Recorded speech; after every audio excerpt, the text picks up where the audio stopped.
महोदय, एक बेहद सुखद और पवित्र संयोग है कि आज देश भर में नवरात्र का पावन पर्व मनाया जा रहा है, जिसमें हम माँ दुर्गा के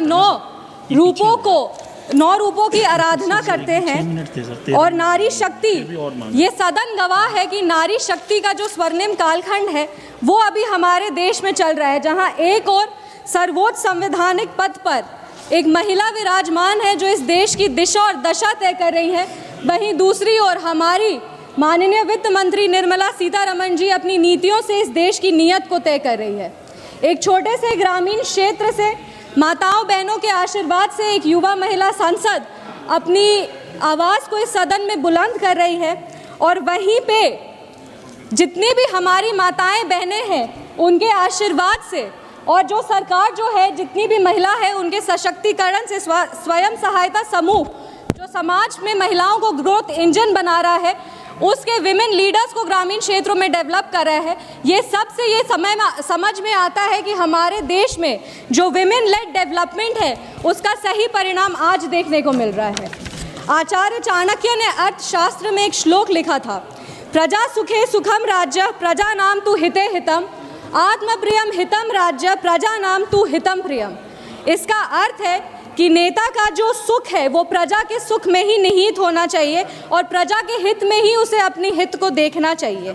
अगर इस श्लोक को आज इस देश में कोई सार्थक कर रहा है तो वो हमारे यशस्वी प्रधानमंत्री श्री नरेंद्र मोदी जी हैं, जो अपनी योजना से इस देश के गरीब, वंचित और शोषित समाज को मुख्य धारा से जोड़ने का काम कर रहे हैं।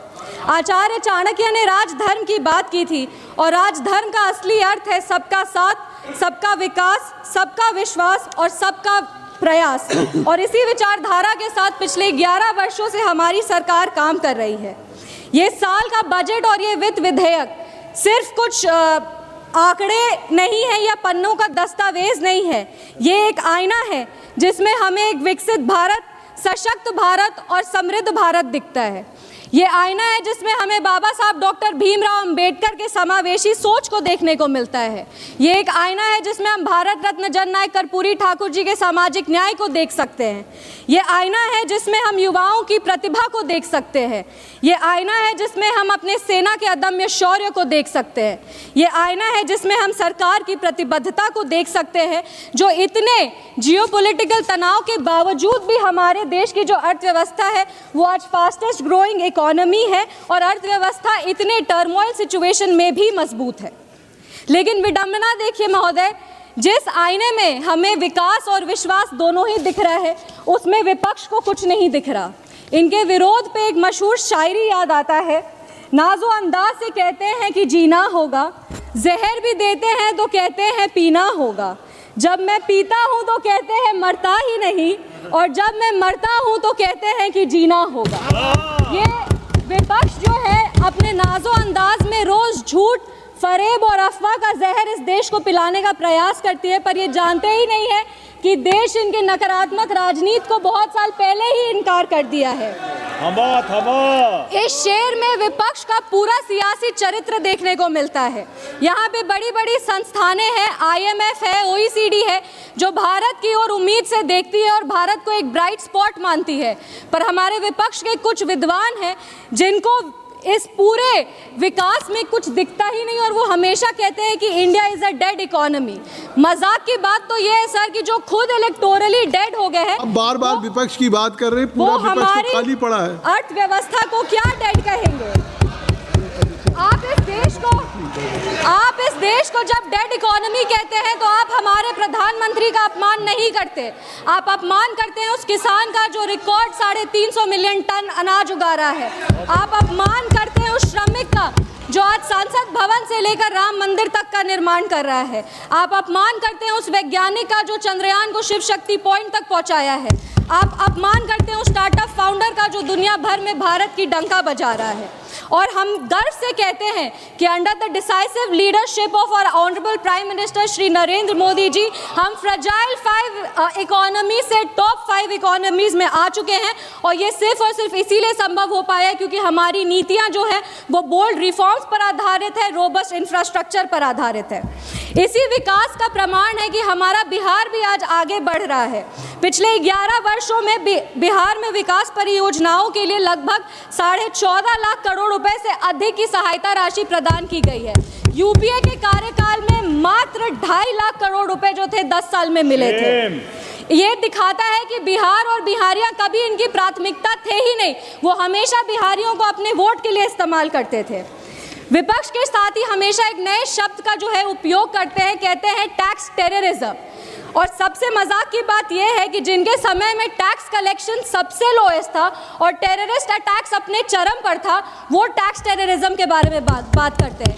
2012 में सुप्रीम कोर्ट के जजमेंट को पलट करके रेट्रोस्पेक्टिव टैक्सेशन लाना असली टैक्स टेररिज्म था और इसके बारे में ये कुछ चर्चा ही नहीं करना चाहते।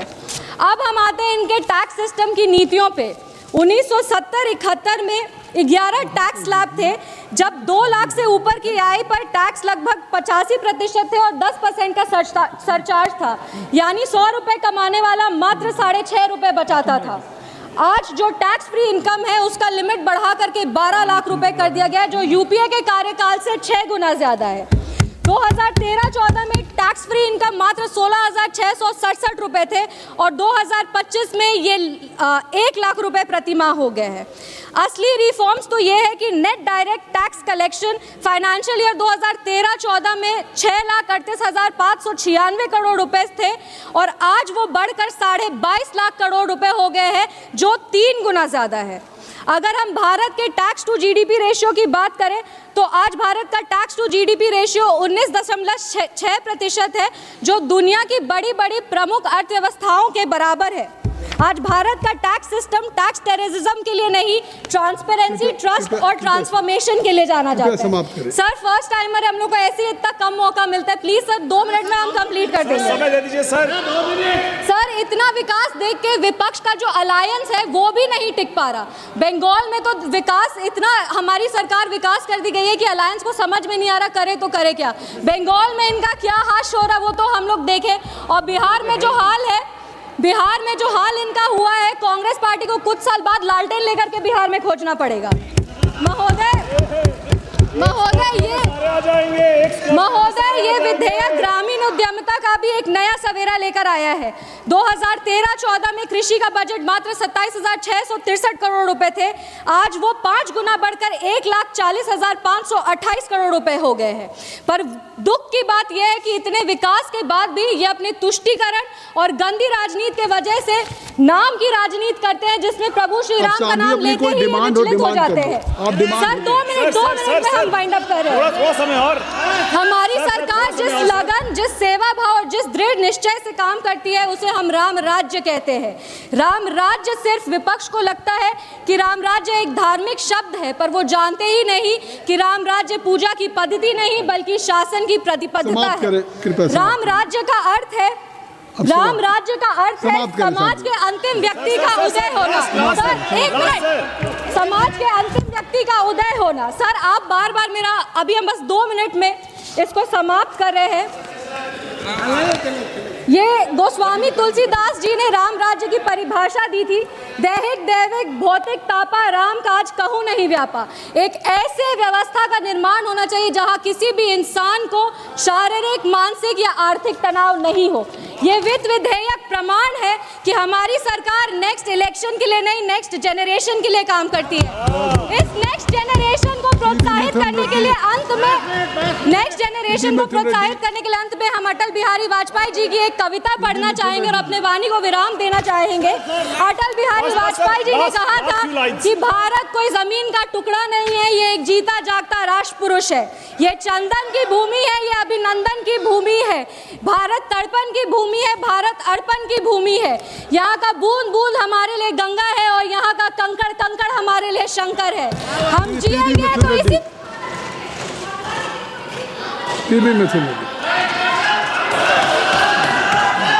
मीटिंग में मिनट आगे हम जिएंगे तो इसी भारत के लिए और मरेंगे तो इसी भारत के लिए, और मरने के बाद गंगा में बहती हमारी अस्थियों को कोई कान लगाकर सुनेगा तो उसे सिर सुनाई देगा। भारत माता की जय। बहुत बहुत